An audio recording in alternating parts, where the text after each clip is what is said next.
This is episode 49 of the Battle of Ohio podcast. We're still in off-season mode, so we've got a couple of things to get through today. But the main point that we're going to talk about is our hopes and expectations for the season, more specifically for the teams themselves. What's a good record to shoot for? Realistically, best case scenario. Also, we have some fun news to talk about with the Steelers at the end of the episode that Thomas hasn't heard yet. So you're going to get his raw, unfiltered reaction to the news. And it's good news. Most of you listening probably already know what it is by now. Probably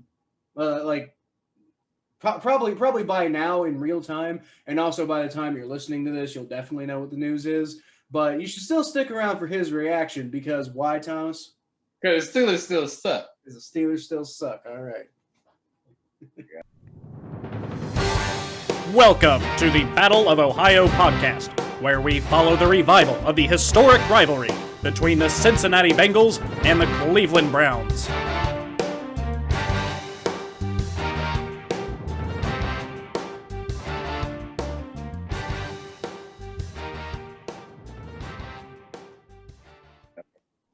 So why don't you tell me what you're drinking today, Thomas? Hey, I am drinking a good old-fashioned Amstel Light. It's that light Amstel. Probably the second most drink beer that I have on this podcast. This one was in the back of my fridge for months. They haven't been touched. So this is probably really cold and really good. It's really cold. I believe I've had an Amstel Light on the show once, but yeah, you have it a lot. I'm not sure how I feel about this one. Actually, you know what? It's so cold. Like, you know how beer is so cold sometimes you just be hitting on the right spots. Really? I think the colder the better, personally. That's what I'm saying, man. It was hot today. Like, it was like 90. Yeah. Humid too. It's starting to like it was really nice there, like in the 60s and 70s for a couple of days, and now it's just starting to wrench back up there. It's no fun. Summertime in Ohio. I am in the spirit of the season. I'm drinking a Sam Adams Porch Rocker. It's called Lemon Radler. I don't know what the fuck Radler means, but I assume there's going to be some lemon in it, which goes along with the sour feeling of Steelers fans to bring it back to the point that we were just talking about. I can't. All right. Trust me, Thomas. This is good stuff. It actually goes back to a conversation we had about the Steelers about 10 episodes ago. So, but before we get to that, let's go ahead and. Nope, that's the wrong episode. Here we go. Before we get to that, let's go ahead and get into some of these. We got a couple of stories to talk about. Nothing really major.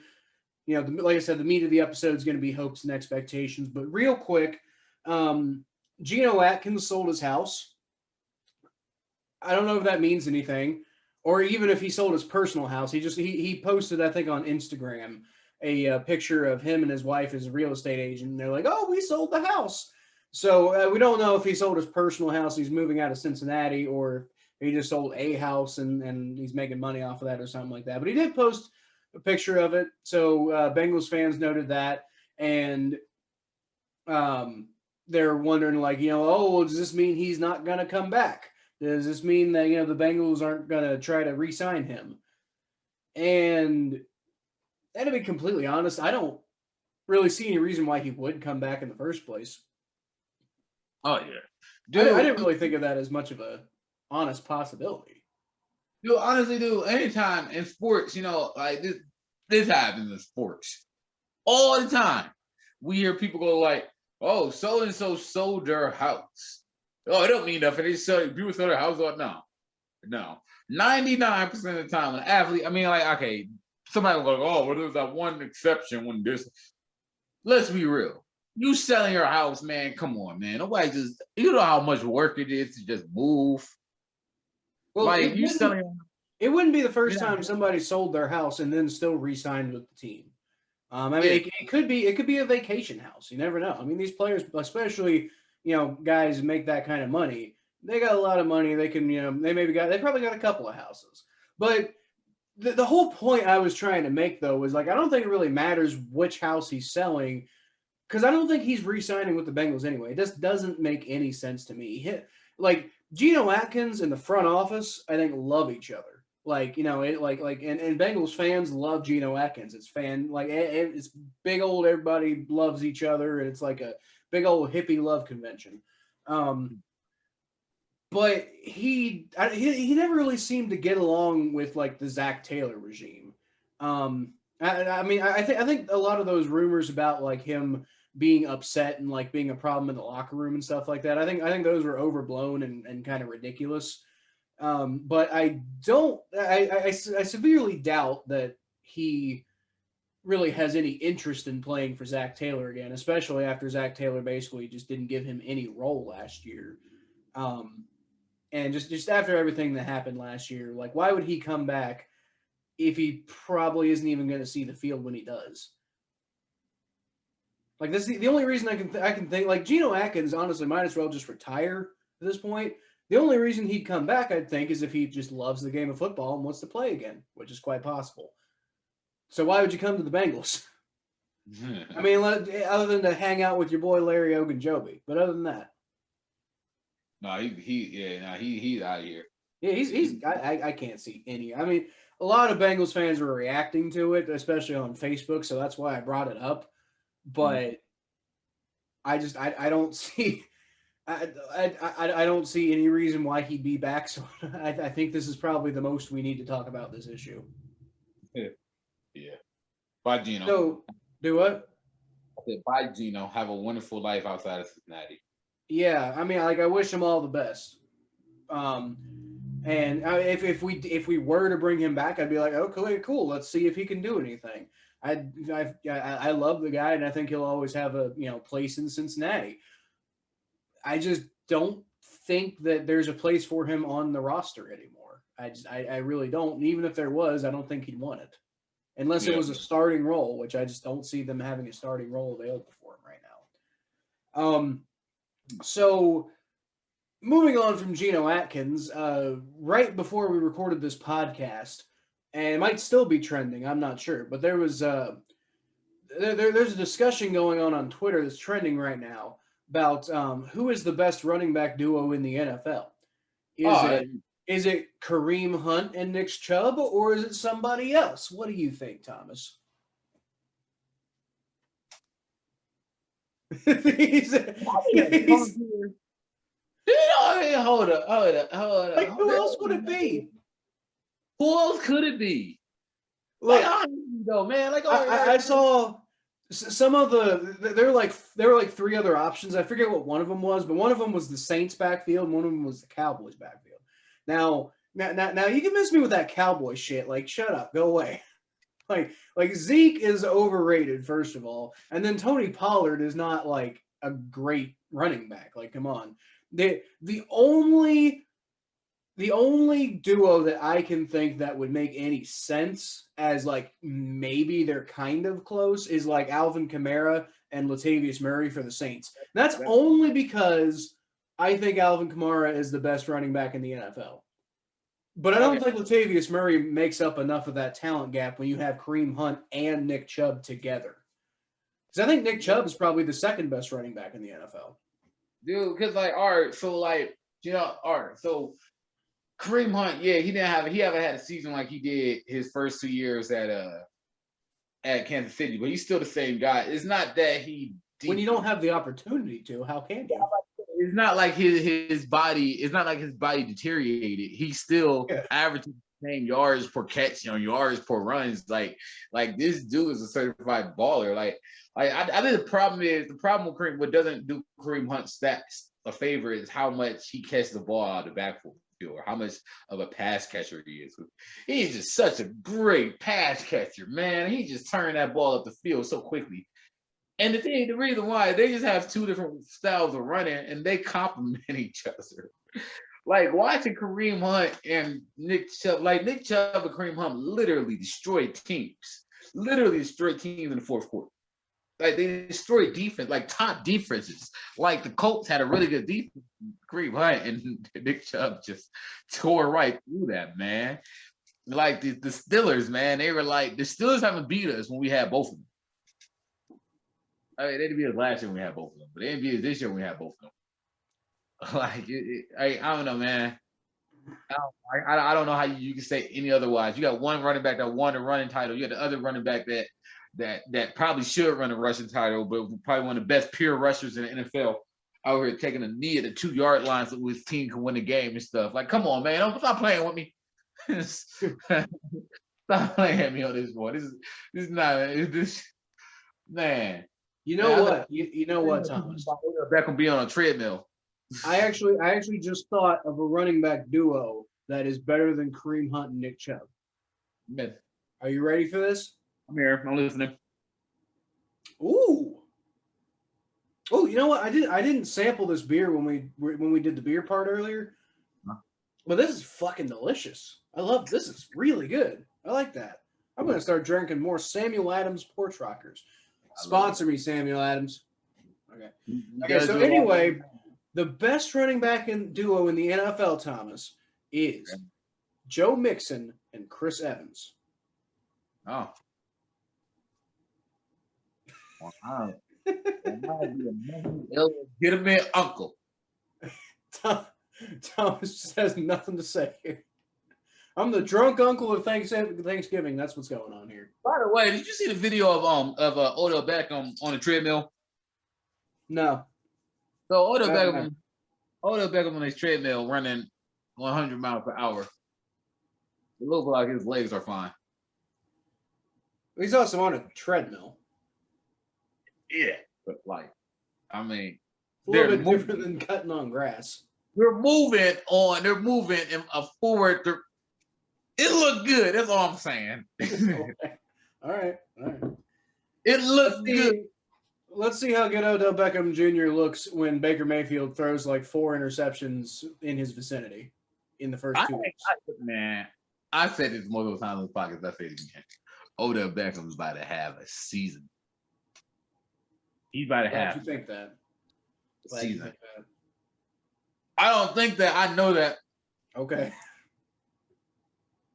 All right, we're gonna come back to this video. What episode is this? 49. This is episode 49. Yes. Yeah, this is episode 40. Yeah, I'm coming back to this. I'm coming. Y'all remember episode 49, guys? I guarantee you, literally nobody will. You know what? I take that back. In 3 years, when we actually have a pretty good following on this channel, there's going to be somebody who is going to come back to this episode and they're going to dig up this clip and they're going to fucking send it to us just to fucking piss us off. But until then, nobody will remember that this happened. I mean, you'll remember, but you'll be like, what episode was that again? Whoever you are, you're the real MVP. Thanks for being a battle. I will buy whoever does that a beer. Personally, I like just send me this clip too to remind me, and I will buy you a beer. I'll buy you a Samuel Adams Porch Rocker, even if they don't have them in 3 years. I'll go find one on eBay. By the way, we do need use kind of. We should do Odell Beckham bet or something about Odell Beckham. I don't know. Maybe. I don't know. So, what would the bet even be? Like, does he have I don't know. Does he have like a 1,200 plus yard season or something? I think he does. I don't think he's going to hit 1,200. What do you think he's going to do? This is the hopes and expectations episode. So what do you expect out of Odell Beckham? What do I expect out of Odell Beckham? Now there are a lot. Okay, you know what? Look, okay, this is a great transition. So we're talking about hopes and expectations for the Browns. Like, you know, I'll go out more. Okay, so if I were to say, so for Odell Beckham, my hopes and expectations for Odell Beckham is another 5,000-yard season. But I've seen Odell Beckham go for 4 touchdowns in one game. I've seen that in person. So these are my expectations. I expect Odell Beckham. Y'all got me on tape. I expect Odell Beckham to have at least a 1,000-yard season. 1,000 yards, right? I give him 1,000 yards. Maybe just over 1,000 yards. But I expect him to have 9 touchdowns next year. I predict. I think that's very possible. I predict that T. Higgins will outperform Odell Beckham Jr. in 2021?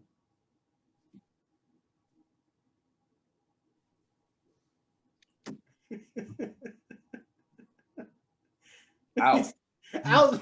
I can't go through the screen. My phone just on.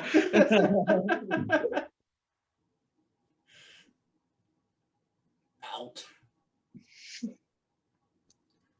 Okay, so we'll see.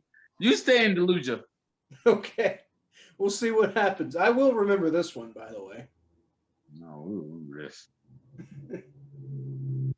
Okay, so as far as hopes and expectations go, mainly, like, I mean, bringing up Odell Beckham Jr., but that's just because that's a conversation that kind of organically happened there. But in general, we're mainly looking at the Bengals and Browns seasons. Like, what are the for the Browns, Thomas? What do you think are the expectations for the Browns? What is, like, basically the bare minimum of a successful season for the Browns this year? Bare minimum AFC Championship. But you won a Super Bowl. It's Super Bowl bust. It's absolutely Super Bowl bust this year. Because you're never going to have a roster this talented ever again in Cleveland, because next year you're going to start breaking up this roster. It's Super Bowl this year. It is absolute 100%. And that's crazy because these are the Browns. But no, it's you at the very, in fact, I take that back. The Browns at the very least make the Super Bowl for this not to be a disappointing season. Like, I'm not selling for AFC Championship. I don't care. I don't care if you think, oh yeah, you're a Browns fan, y'all should be. No, F it. They got to win a championship this year. Y'all been waiting too long. Y'all had how many years to figure this out? Win one this year. I'm not playing on games with this. So you're saying if they don't win the Super Bowl this year, the season's a disappointment? If they don't make the Super Bowl. No. Actually, no. Forget that. Because honestly, if they make the Super Bowl and lose, it'll still be disappointing. The Browns, this season for the Cleveland Browns, will be a disappointment if they do not win the Super Bowl. I don't want an AFC championship. I don't want that. What is that going to do for me? It's Super Bowl and bust for me this year. So then, what's your high end hope then? If your bare minimum is Super Bowl victory, then what's your high end hope? Okay, let's just say my bare and minimum is them winning and them making to the Super Bowl. My high end hope is winning the Super Bowl. But I think you gotta. Okay, being realistic. Okay, I know I'm flipping this, but we've been realistic. They should at least make it to the AFC Championship game without people freaking out. But you gotta win a Super Bowl this year. I just feel like you gotta win a Super Bowl this year. I just think the talent on this team is just not going to be better than what it is right now. Okay, so we're going to kick ourselves. Here's what I had written down for the Browns. Right. I think the bare minimum. I was very close to what you said. Very close. Not quite there, but I was very close because for the hope. I said obviously my hope is not that the Browns win the Super Bowl, because I swear to fucking God, if the Browns win one before the Bengals win one, I'm going to throw a fucking tantrum on this fucking screen. You understand me? That is not okay. That cannot happen. That girl's going to win a Super Bowl. Trust me. Yeah, but you know what? If the Browns win a Super Bowl first, I'm going to be so pissed. Because for most of my entire adult life, the Browns have been trash. So if the Bengals can't get one done by the time the Browns get good again, I don't know, man. But anyway, that was like the high end hope for Browns fans is, winning the Super Bowl is obviously, that's the hope that, and I think that's a realistic hope. I hate to say it, but I do think it's a realistic hope. I think, what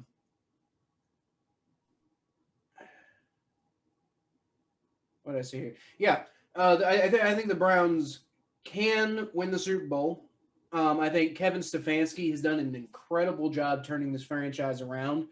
And 2021, in my opinion, is the opening of a Super Bowl window, which is unbelievable because this Browns team went 0-16 5 years ago.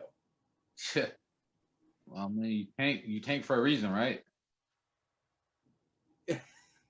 I mean, you tank for a reason, right? Like, I mean, like, let's be But like, the Browns weren't tanking; they were just incompetent. I mean, you tank for. So Hugh Jackson did not tank. I guarantee you that. Hugh Jackson was just an idiot. Hugh Jackson might not tank. Hugh Keep in Jackson mind, did not not all of tank. The them. Browns organization did not tank. No players on the Browns tanked. They just didn't know what the hell they were doing. You don't Yeah, draft Johnny Manziel to tank unless you know what's coming. freaking homeless people on the street draft a quarterback. Yo, you know what though? You know what though on the low? Like, don't you think if the Browns win a Super Bowl before the Bengals do, don't you think Joe Burrow will be motivated? No, not really. I don't think Joe Burrow cares about all that kind of stuff. I think Joe Burrow's going to be equally motivated to win a Super Bowl regardless of what the Browns do. I don't know, man. I really do think there's some validity about Joe Burrow wanting the Bengals. I think that this whole Bengals Browns thing, this Baker Mayfield Joe Burrow thing is going to turn into something. I really do think it's going to turn into something. I think eventually it will turn into something. I don't know if it's quite there yet though. So if the Browns win the Super Bowl this year, unless the Browns do something to piss the Bengals off like severely this year and then go win a Super Bowl, yeah, that might motivate Joe Burrow. But as things currently stand, I don't know if it would necessarily motivate Joe Burrow right now. Maybe in a couple of years. Playoffs for the first time, you better go ham in the playoffs. So I think the bare minimum expectation for the Browns, though, this is where I kind of differ from you. I don't think they need to get to the Super Bowl to be considered a successful. Just the bare minimum of what success is. I think that at the very least, the Browns need to be in contention for a Super Bowl appearance. Right. So you pretty much I think winning the division has to be the bare minimum goal, basically. Like you have to like I'd say you have to beat the Steelers, but I don't think it's going to be the Steelers you're going to have to beat. Right. But I mean, like a one and done, or or showing up in the wild card round as a wild card team, I think that would be considered a disappointment. Yeah. Being one of the powerhouses, being the team like Travis Kelce said that could be the rival to the Chiefs to make it to the Super Bowl. If you were performing at that level this year, I think that is like regardless of whether you actually make the Super Bowl this year or not. I think being in the AFC Championship and competing with the Chiefs, or I guess whoever's in the AFC Championship, that has to be the goal for the Browns. Maybe you have to go through the Chiefs before you get there, kind of like this year. You saw the Chiefs before you got to the AFC Championship. So this year, you have to actually get past the Chiefs and get to the AFC Championship. You got to be like to the point you can tell it's going to have to be like one of those seasons where if you don't make the Super Bowl, at least you can tell people stories about how you almost made the Super Bowl, like the Jaguars did. Except that was one season, so that doesn't really count. Well, thing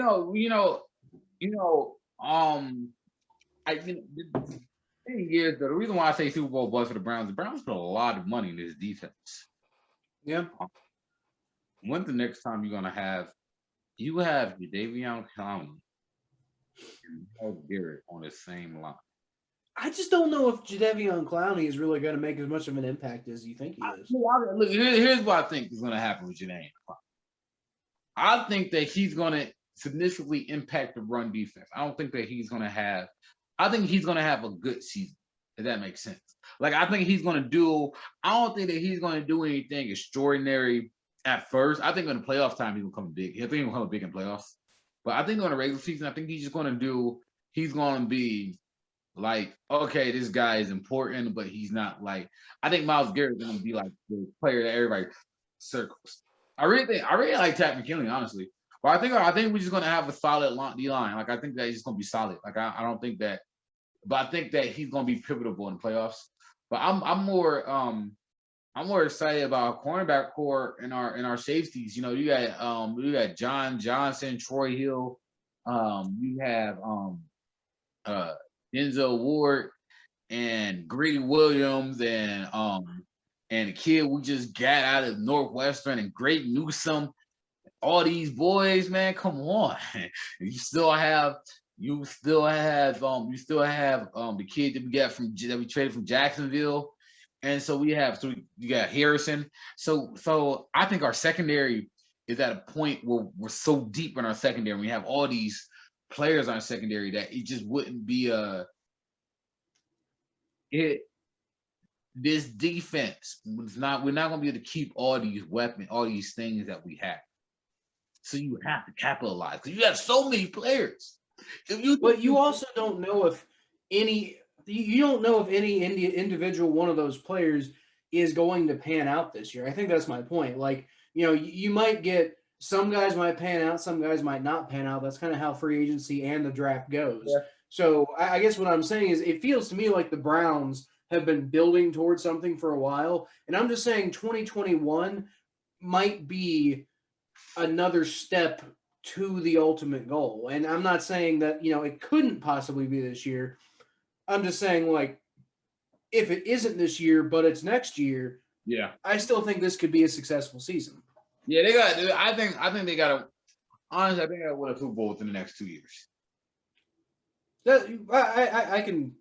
think I can agree with that as far as like long-term expectations go. But I think short-term, personally for me, I think short-term expectations for the Browns, the bare minimum, which is what I mean by expectation. It's like this is if you have to hit this point to be considered successful, and anything below it is not acceptable, and anything above it is like gravy. And for me, that's just winning the division. I agree with you winning the division. But if you take the same exact roster that the Browns have and then you flip the name and put Patriots on it, do people look at it differently? Well, of course they would look at it differently because. So let me. But I got a bit on what you just said. I got a bit of a hot take right here. I think right now Kevin Stefanski is a better coach than Bill Belichick. Okay. Right now. I'm not saying all time. Right now, I think Kevin Stefanski is better than Bill Belichick. So I don't give a shit if you take this team and you put it on the Patriots or this roster and you put it on like under the Patriots name or anything like that. I think the Browns are in a very good situation and they're building towards something. I'm not saying they're not there yet. I'm just saying if they're not quite there yet, I think that's okay. Yeah, I get it, man. Honestly, though, we couldn't stop Mahomes. We were plays. I don't know. The Kansas City did seem like they were a lot better in our second. So, and Kansas City didn't win the Super Bowl. So we lost the team that lost it in the Super Bowl. So, obviously, there's a lot of jumping the Browns to do between now and in the year. And I still think the Browns, everybody and their mom would think the Browns are going to get smoked for week 1. I don't think they're going to get smoked. I think they're going to lose the first game. I think it'll be a close game, but I think they're going to lose in a close game. But I don't really think the Browns are gonna I don't think the Browns are gonna beat the Kansas City Chiefs the first game. But I think that you're right about the bare minimum being they should win the division. I think that's right on. I think that you have to win a division. You haven't won a division in years. The 80s, right? The 90s? It was the 80s or 90s the last one to do. It was the 80s, right? Yeah. So you got to win this division, man. Wow, you got to at least win the division. Then you got to win the. Right. So, like I said, I think bare minimum you got to win the division. I think if everything goes perfectly, you could win the Super Bowl this year. I don't know if it's going to happen this year, and if it doesn't, I think that's still okay. I think you're still on track. Yeah. But you've got a bit higher expectations, which you're a fan, so that would kind of make sense. I'm just trying to look at this from a little bit more of a, I guess just a neutral perspective, even though I'm not neutral. I don't want the Browns to do well, and I'm not going to hide that. Okay, let me rephrase. I want the Browns to do well enough to keep I want the Bengals and Browns to be like 1 and 2. Okay. But I want the Bengals to be 1. I want the Bengals to be 1 and the Browns to be 2. I don't want the Browns to be number 1. No, I get you. Now that's pretty unrealistic. So perhaps that's a really clunky and bad transition, but a transition nonetheless to the Bengals. So, what would you say are the expectations for the Bengals this year? I think personally, I'll let you go here in a second, but I'll just say real quick. Personally, I think that just the Bengals' expectations are going to be a lot more complicated than the Browns are this year because there's a lot more to look at. I think the bare minimum expectation for the Bengals should be 9-8. Okay. I think it's the bare minimum. Finish over 500. I think it's very big. I think this thing is worthy of 9-8. Zach Taylor leads the job. I think that You think if they don't go 9-8, then Zach Taylor loses his job? No, I should say that because Mike Brown, he stuck with what's his name for Marvin Lewis for a very long time. That was a little different. They Marvin Lewis kept getting the benefit of the doubt because he turned the Bengals around from being like the worst organization in like all of sports history until the Browns somehow did worse the next decade. Marvin Lewis turned them into a playoff team. So, I mean, that's why Marvin Lewis kept getting the benefit of the doubt. I don't think Zach Taylor is going to get the benefit of the doubt that much. That's what I'm saying, though.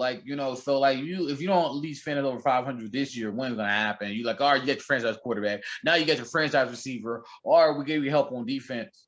You still can't finish 500. Are you even a coach for us anymore? Should we go out and find somebody else? The Browns found Kevin Stefanski, and look what they're doing. Yeah. Why can't you finish at least 9-8? The Steelers are looking weak this year. So I think that the bare minimum is finishing above 500. But I think the maximum expectation is winning their first playoff game. I think the Bengals can win their first playoff game. I think if they get to the playoffs, there's a good chance they will win the first playoff game. I have them making playoffs. I have the Bengals making playoffs. I think that they, when I look at that roster, I think that Jamar Chase and T. Higgins and Joe Mixon, I think that's a great way to start your offense. So I think that the Bengals this year are going to have a great year offensively. And the way they set up their defense with the amount of cornerback they went out and got, and the way they set up their secondary, this Bengals team, there's a lot of talent in this Bengals. The talent the Bengals have right now isn't comparable to the talent they had last year. They have more talent this team they did last year. Plus, the talent that they had last year is still here and grown, and they're improving. So it's almost like a building block from last year. Y'all want to move. Y'all want to move forward, man.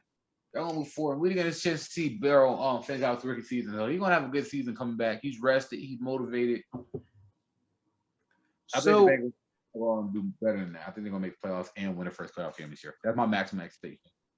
Once again, we were pretty close. I'm a little off of what you said. Kind of just like with the Browns, I was really close to what you said, but a little bit off. So I kind of framed it a little differently, but the number I got around to was 8 and 9. All right. Not 9 and 8. You said 9 and 8. I said 8 and 9. Right. But that's because my bare minimum for success in 2021 has to be being part of the playoff race. It's you got to be going down to like week 16, week 17, and having a chance to make the playoffs. I can respect that. It's got if they end up 8 and 9 because they weren't able to get it done at the end of the year and had a chance to make the playoffs but didn't quite do it, I think that at least shows people that this Zach Taylor era is going in the right direction. The pieces are being put together and the vision is kind of being able to be seen. And people aren't going to be happy if we miss the playoffs when we had a chance to make the playoffs. But I think if they look at that in context of what we saw the last 2 years, people are going to see that and they're going to be, they're going to be like, okay, we'll give this another year. And maybe that next year is all the Bengals really need to actually start, putting everything together and being competitive. I know that'll be enough to get, because this national media narrative right now on the Bengals is everybody thinks the Bengals are just going to be so awful. Everybody's predicting 4-13, 5-12. It's just, nobody thinks the Bengals have any chance. And I think that's ridiculous, but I also understand that that's not going to change until the Bengals prove otherwise. So I get it. I disagree. I think it shows you're not paying a lot of attention, but I get it. So I think the Bengals need to at least go 8-9 and be in the playoff race. And Joe Burrow needs to come out and have like maybe not like a big year, but like a good year. He needs to be like in that comeback player of the year discussion. And then, once the Bengals do that, the national media will start saying stuff like, hey, maybe the Bengals have got it going sort of in the right direction here. And I think that'll be enough to save Zach Taylor's job, because that actually, now that I think about it, that's the bare minimum of success, is finding a way to save Zach Taylor's job. And not in the stupid way of like, oh, well, they won a couple games at the end of the year, but overall it was terrible, so we save his job. And lame. No, like a legitimate reason to save Zach Taylor's job. That is the bare minimum for a successful season. All right. I respect it. I respect it a lot. And like you said, we both kind of have similar ideas because like you said, you have to, and it's the same idea. Like, like I was saying, you got my whole point with 9-8. It was because like when I say 9-8, I'm not sure you make the playoff from 9-8, but I think you'd be right there. But the reason I say 9-8 because like you gotta, I mean, like you might be the playoff from 9-8, but there are 7 seeds, so that's just under the top half of the league. Like you gotta make the step to be the best half in the league. Like you gotta make some kind of push for that. Yeah. And so we're talking bare minimum. We both agree that Zach Taylor, if you want to save your job, that you got to be in the playoff fight. So we both agree that Zach Taylor is very fireable this year. And he absolutely is. I think if the Bengals just don't show progress this year, then or enough progress, they can show like mild progress, and that's still not enough. They got to take a pretty decent jump this year compared to what we saw the last 2 years for Zach Taylor's job to be saved.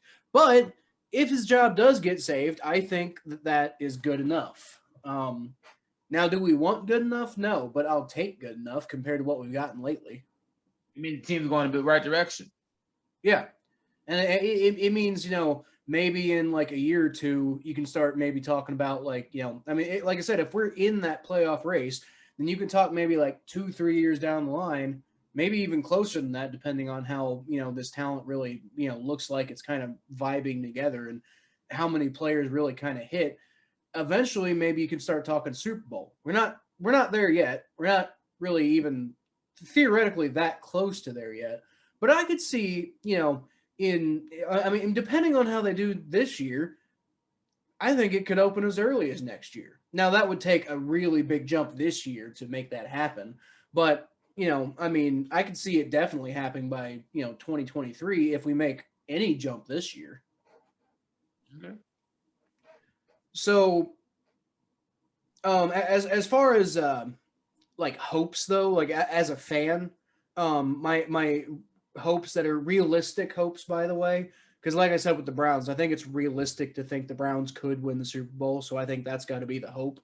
But for Bengals fans, I don't think winning the Super Bowl is realistic. Like, okay, well, in the idea that any team in the NFL could win the Super Bowl before the season starts, like theoretically, the friggin' like, I don't know, who's the worst team in the NFL right now? Like, you'd say the Jets, but they've also made some moves.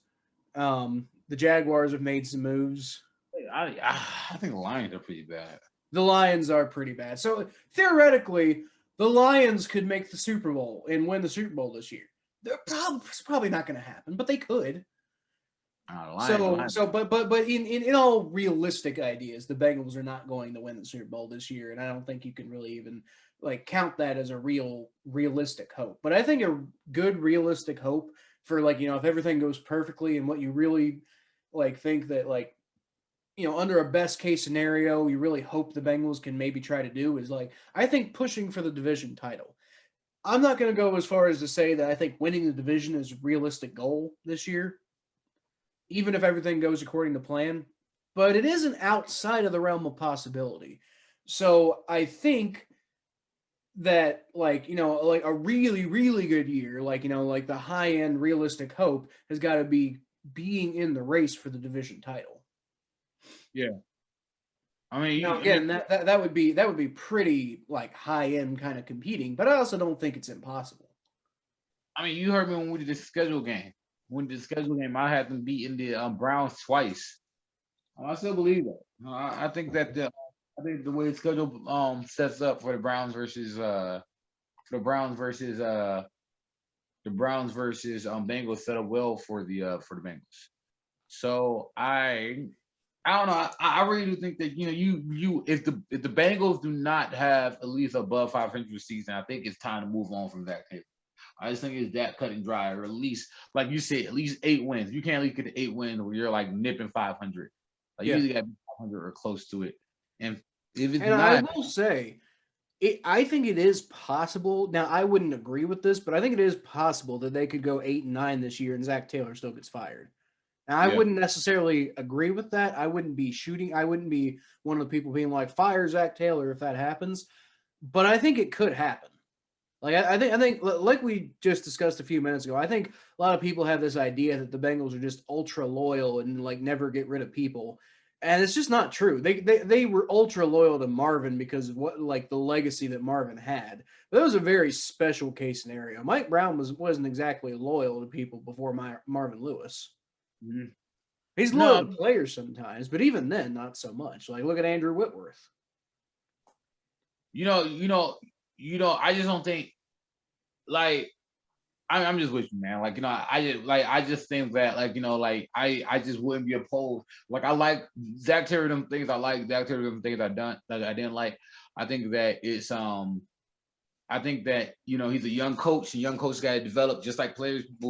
People got to realize coaches improve as time goes on.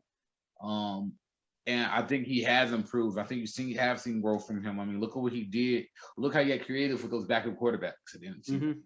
You can't ignore that. But at the same time, you don't perform, and this is your chance to perform. And if you don't perform this year, it's time to move on. There's a lot of great young head coaches out there who will love to coach Joe Burrow. No, I agree. If they continue to be like stinky levels of bad this year, then I like, even though I've been like a Zach Taylor supporter, I do think that it's kind of like put up or shut up time this year. Like I said, I don't think they have to even have to make the playoffs to show that, there's something to believe in this like regime. But I think you have to at least be really close to that. You have to be in the playoff hunt, essentially. Do you think that Zach Taylor and Baker Mayfield, do you think Zach Taylor's in the same situation that Baker Mayfield was last year? Because I do. Sorry. Can you repeat that? You think that Zach Taylor's in the same situation that Baker Mayfield was in last year, or a similar one? Because I do. I think it's very comparable to Baker Mayfield's situation last year. Well, as far as like the pressure that he's under, quite possibly. It's really hard to compare exactly what's going on with the quarterback to what's going on with the head coach. But I know what you're saying. I can see it's pretty something like that. Yeah. So here's where I'm coming from this. Here's my thinking about this. So last year, Baker Mayfield was coming back with a new coach. Put up or shut up time. That's what it was for Baker Mayfield. It was like, Baker, pull up or shut up, man. Like, all right, so Baker, you have this new coach. Freddie Kitchens out the way. You have all these weapons.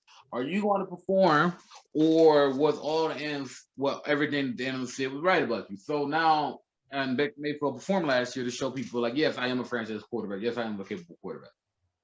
Same situation with Zach Taylor. You're in your last year, your franchise quarterback went down with Corey Field. So getting him back, you get a new star wide receiver, you getting more weapons on your defense. All right, so what's your excuse now? Like, what's your excuse now? Where are you gonna run and hide now? So you can either make more excuses why you're not winning right now, or you go out and win. So like it's very similar to me. Very similar to me in that aspect.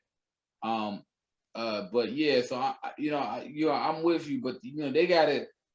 I really hope the Bengals get that playoff win.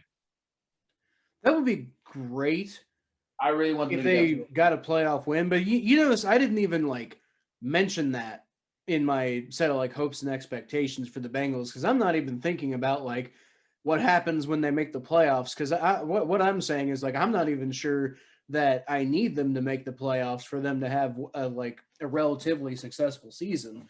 So let's wait until let's wait until like we get to near the end of the season and maybe they have a chance of making the playoffs before I even start considering what happens when we make the playoffs, you know? I was thinking about it. I was thinking about this.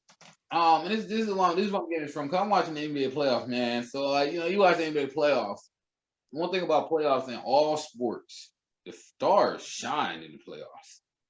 The stars shine. And David Ortiz brought the Red Sox multiple championships. Like right now, Trae Young, the way he's playing against Giannis and Devin Booker, and same thing in football. I remember Andrew Luck's first playoff game. You remember Andrew Luck's first playoff game? Was that the one where they came back against the Chiefs? Yeah. Yeah. You remember who was that? Who was that? A great first playoff game. I'm not gonna put him on that. I had somebody in mind, but I lost. It wasn't Josh Allen. You remember Patrick Mahomes' first playoff game?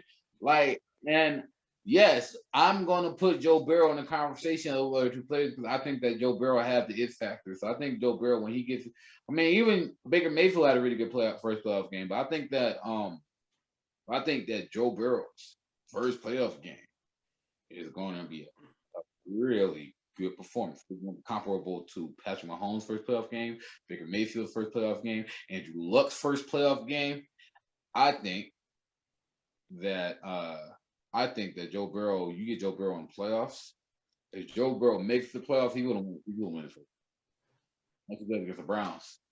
You kind of loosely compared Joe Burrow to Trae Young just now. Yep. I did mention earlier that I was kind of sad that Brooklyn lost because I like Kevin Durant. Because as I've said before, he's the last little bit we have of the Sonics left, so I gotta have something to hold on to.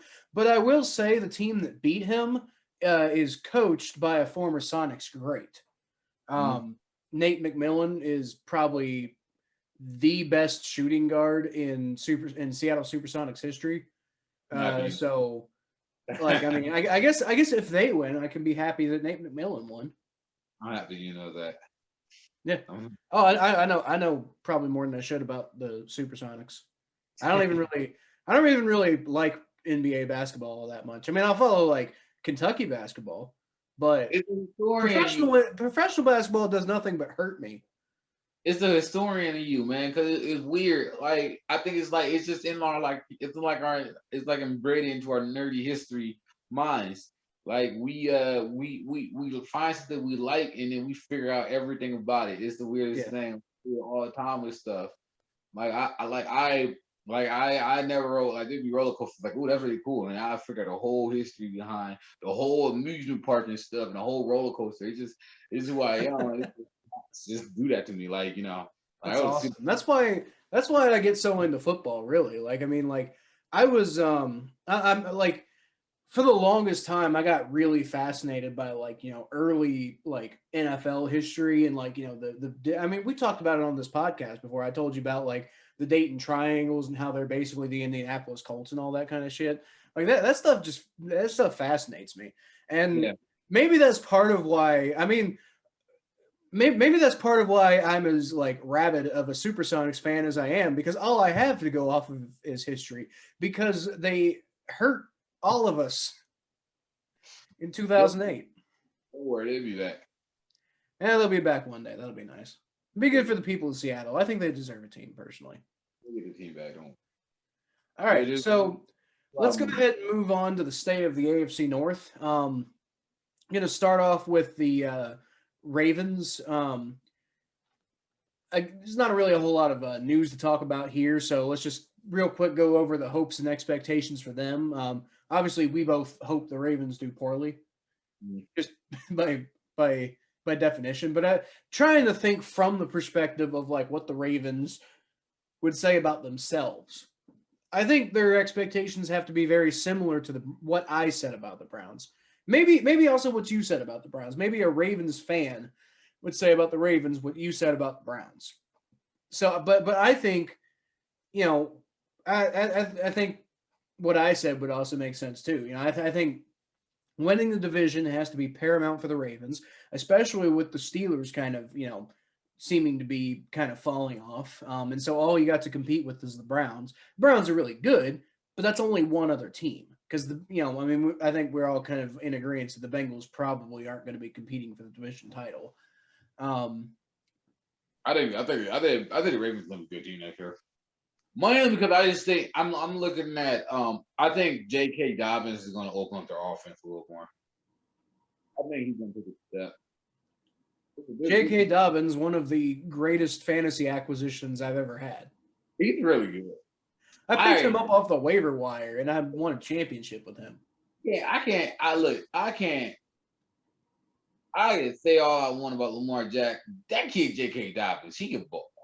Yeah. Like honestly though, he had the potential to be the second best running back in the division behind Chubb. Like I know you're a big Mixon person. I'm not saying I'm nothing against Mixon. Nah, J.K. Dobbins, that kid is really good. I just can't ignore that. And then you add Sammy Watkins to the team. I mean, you talk about player, you talk about put up and set up. Like Lamar Jackson, what's going to be your excuse this year? Well, that was the other thing I was going to say. I think Lamar Jackson and the offense, they need to get back to being a dominating offense, and I don't think they are because of the Greg Roman factor. I've talked about it before. Greg Roman shows up in a place, builds this incredible offense, and then everybody figures out how to beat it, and he never adapts after that. But I do think that that's what people are going to like. If the Ravens don't have a dominant offense this year, people are going to start asking a lot of questions. Yeah. Or if they get knocked out in the first round of the playoffs again, the whole thing is that they had that season 2 years ago, and it feels like they plateaued.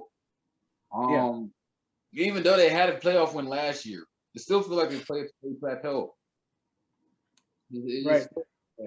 And I know you add Sammy Watkins. I know J.K. is going to take a step forward this year. Yeah, but like I say, man, it all comes down to Lamar. I think it does. All comes down to Lamar. For the Steelers, throw all of the expectations out the window. All of them. They're just completely gone. They could go 0-17 this year, possibly. I don't know. Okay. I don't even know what the hell the Steelers are doing. Because you know what happened? Literally 2 hours, I think. Yeah.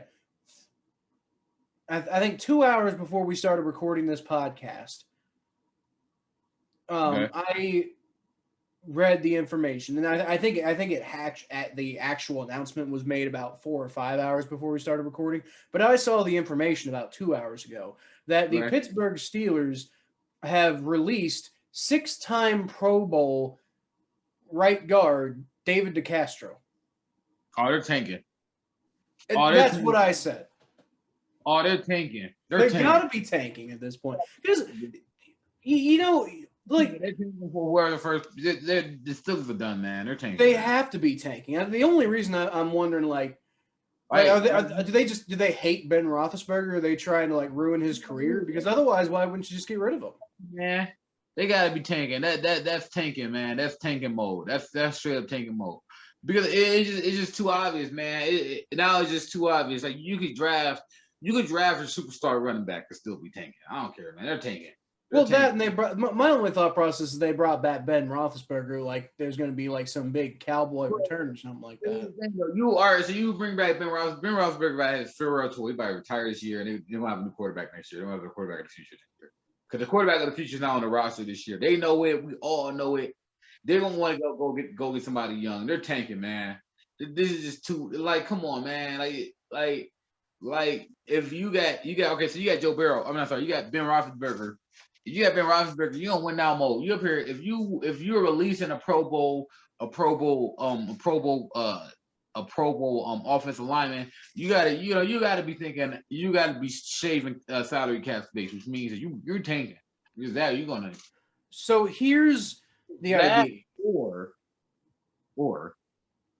this might they got a big trade coming.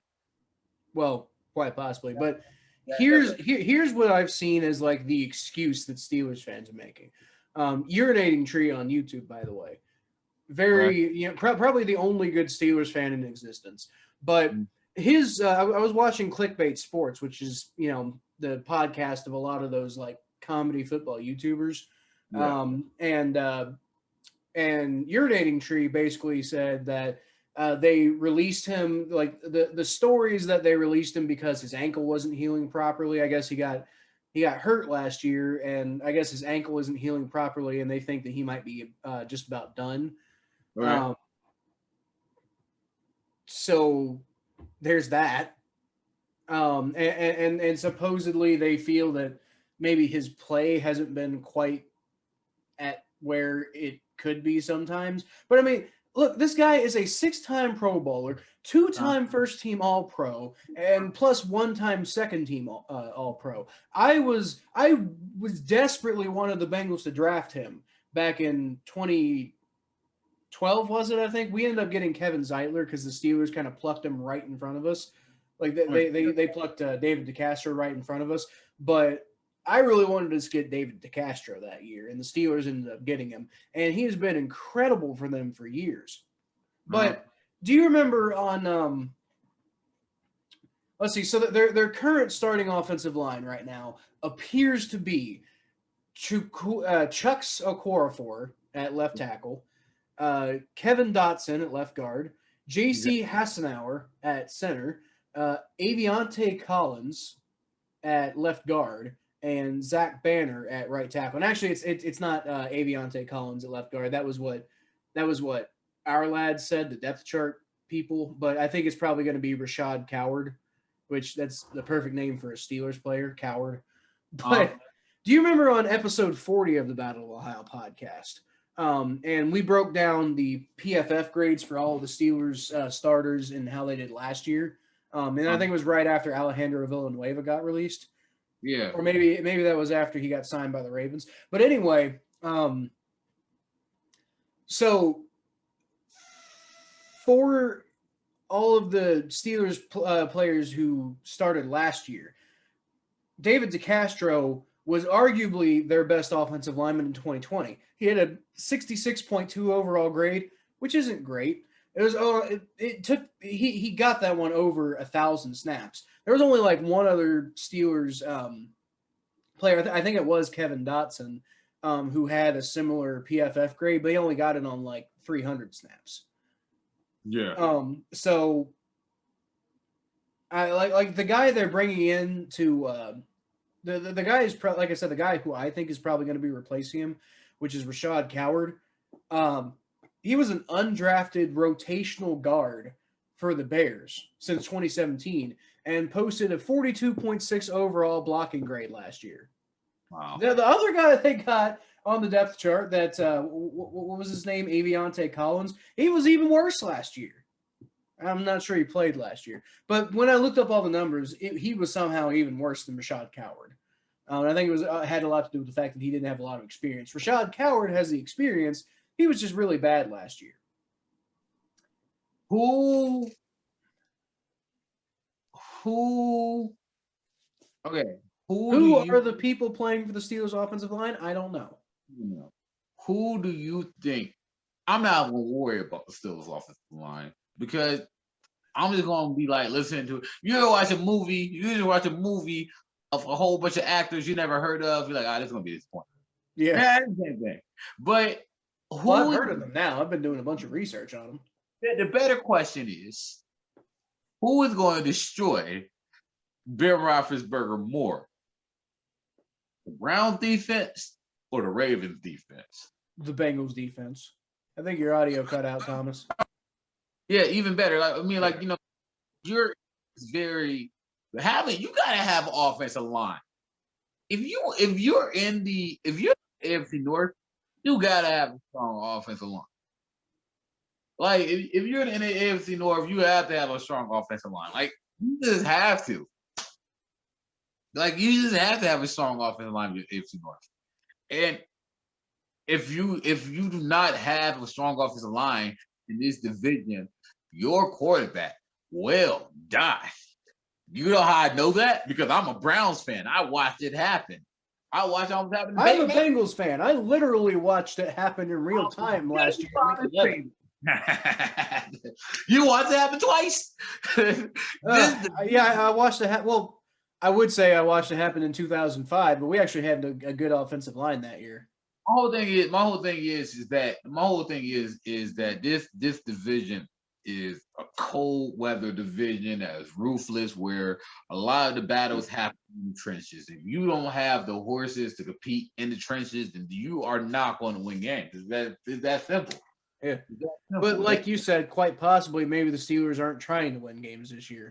Exactly. I just seen your tweet. I didn't steal from your tweet. That was my honest reaction.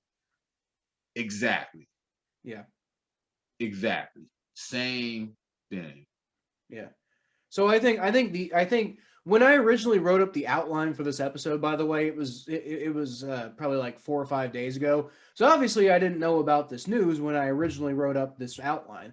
So at the time when I wrote up the outline, I was going to talk about the expectations for the Steelers, and I was like, the expectation for the Steelers is that somehow all these crazy moves that you've made this offseason actually work magically, and you make a playoff run. That's got to be the expectation if you're bringing Ben Roethlisberger back for one magical last run.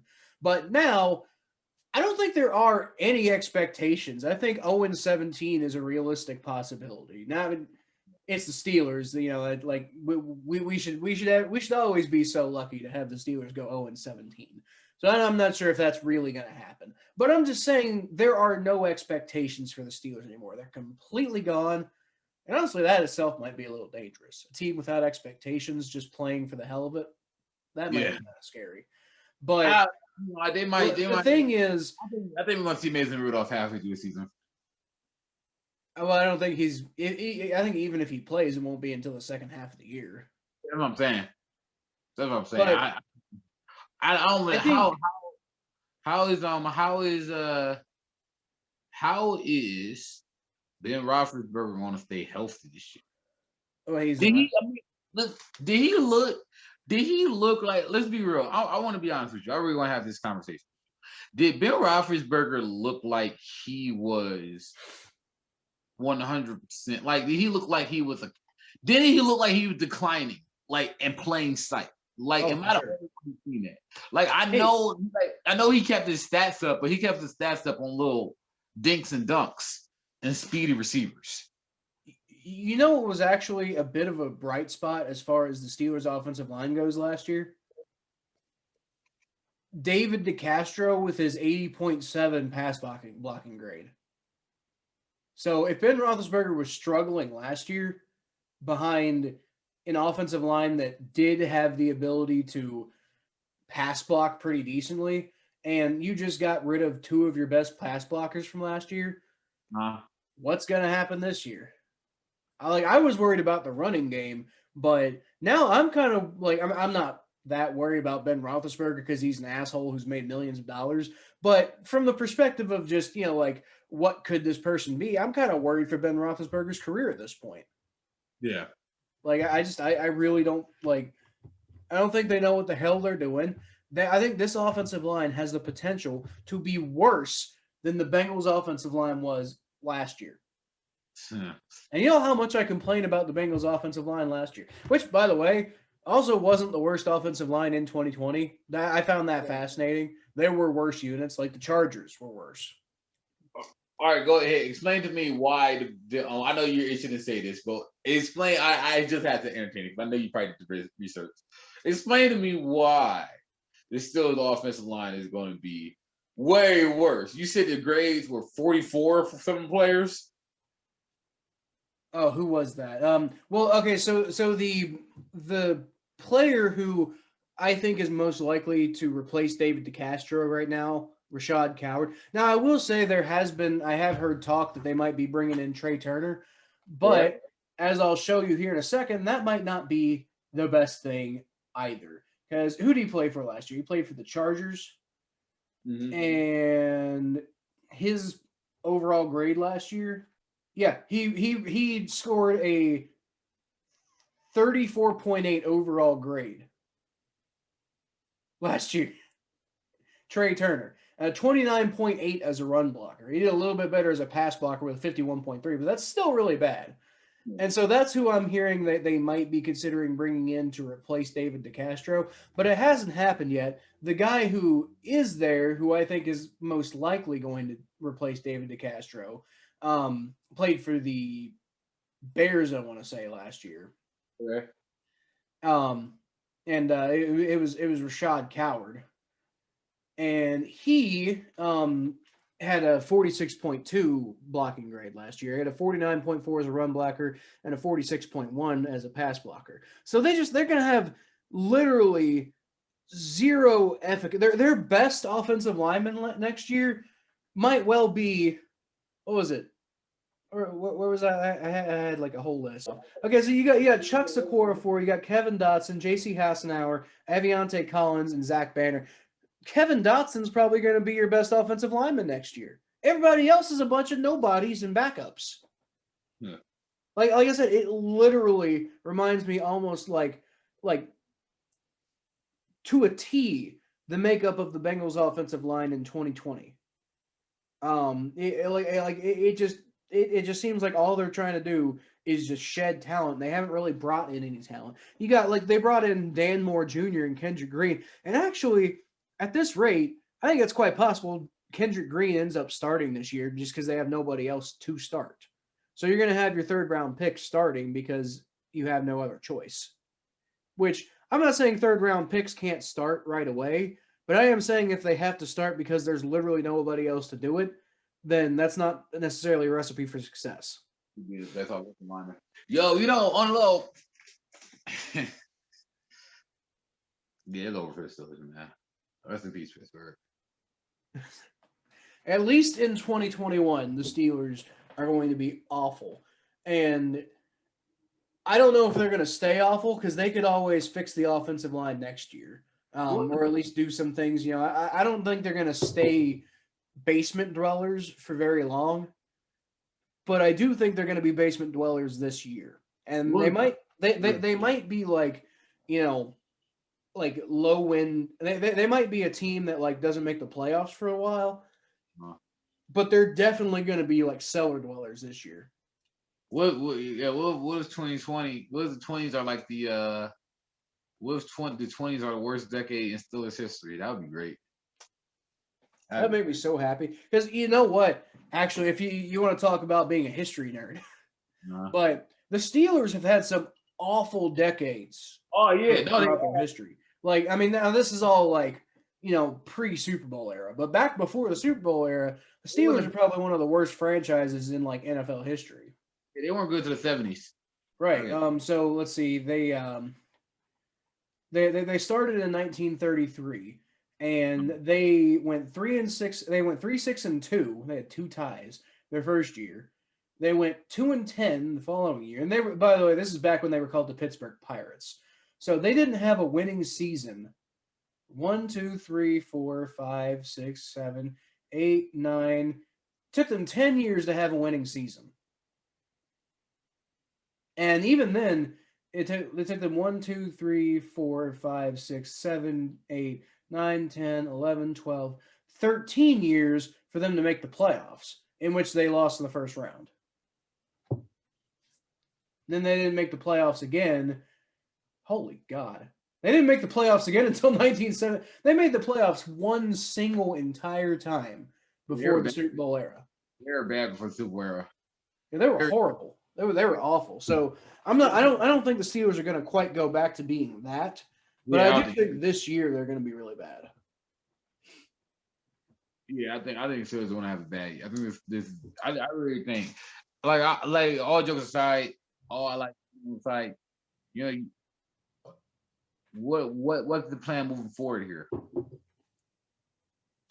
I think honestly, like it seems like right now, the plan is just to kind of like throw like I think like basically the idea this year I think is just like if they're not actively tanking, which it seems to me like tanking really isn't part of like the Pittsburgh mentality. So I don't know if that's what they're doing necessarily. But if they're not, it's at least an experimental kind of year. Just kind of like throwing stuff at the wall and seeing what sticks. And basically, I do think that they're rebuilding. They're starting their rebuild right now. And I think they're going they're I think they're trying to I think they might be trying to use this year to figure out what are different ideas about what their identity could be in their next cycle of Pittsburgh Steelers existence. If not actively tanking, they could be actively tanking. I mean, it really feels like they are right now. Yeah, no, But well, quite possibly they're not actually tanking. That is a real possibility, and if that is the case, then I think they're just trying to experiment and see what sticks. no team is gonna fully admit that they're tanking. I mean, the closest thing you got to a team admitting that they're tanking was the process. The 76ers in the NBA. No team's gonna fully admit that they're tanking, but yeah, man, they're tanking. Come on, man. Like it's like hiring Ryan Fitzpatrick as your quarterback. You're tanking.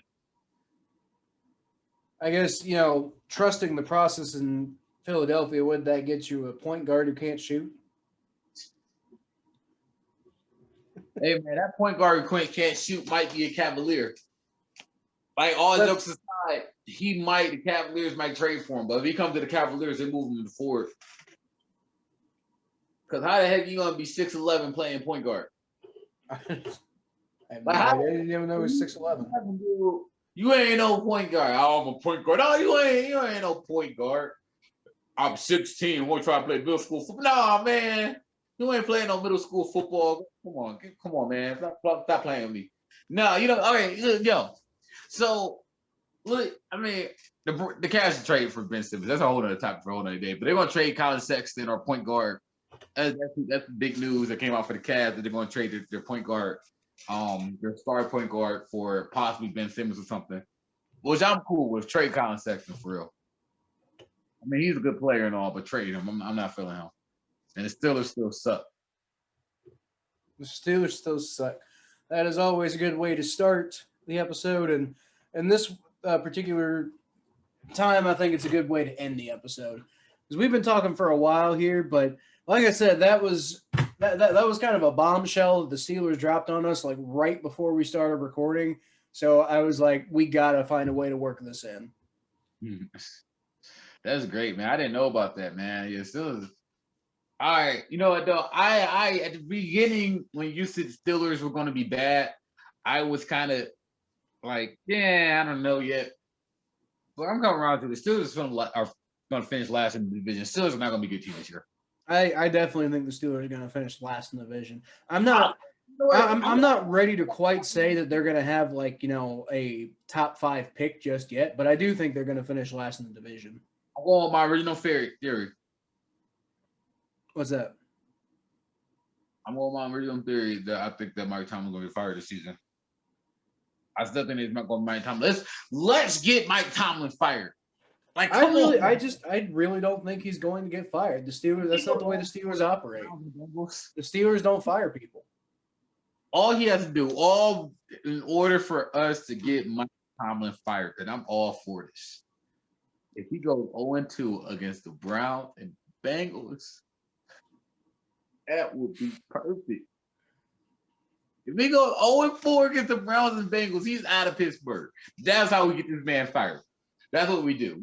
We got to do. Come on, let's get this man fired. I'd love to see it. Oh, I think though, when I did my predictions, I think I had them splitting the Steelers, if I recall. A man loses his job, but then again, you're a millionaire, so I don't really care. So go ahead. You got millions of dollars guaranteed. Like, Hey, I don't feel let's not bad. lie. It's not like if Mike Tomlin gets fired as the head coach of the Steelers, which, by the way, I want to emphasize the part where I do not think that's going to happen. I'm not putting my stamp of approval on that at all. I do not think the Steelers are going to fire Mike Tomlin. But if he does get fired, he's going to get a job like right away, immediately, because he was a really good defensive coordinator before he was the head coach of the Steelers. You need a job like that. And the thing is that Mike Tomlin, I just think that I don't know. I just think he kind of need to get fired. I think that it's time for him to move on. I just don't think that the Steelers is going to work anymore. I don't think so either. But anyway, I think that's probably going to do it for this episode of the Battle of Ohio podcast. Thank you for listening to yet another episode. You can always find more of what I do at Kyle Phelps92 on Twitter and Facebook.com/ThePhelps. And my YouTube channel is just Kyle Phelps. I didn't really get creative with that name. Thomas, you can find him at T_star94 on Twitter and Instagram. And he's got a YouTube page called Blowdown Page. Yep. So go check that out too. There's a lot of good, there's football related content. There's non-football related content. So if you want a little bit more variety, go check him out there. It's all good stuff. Do what? It's a fun time. Yeah, it's a good time.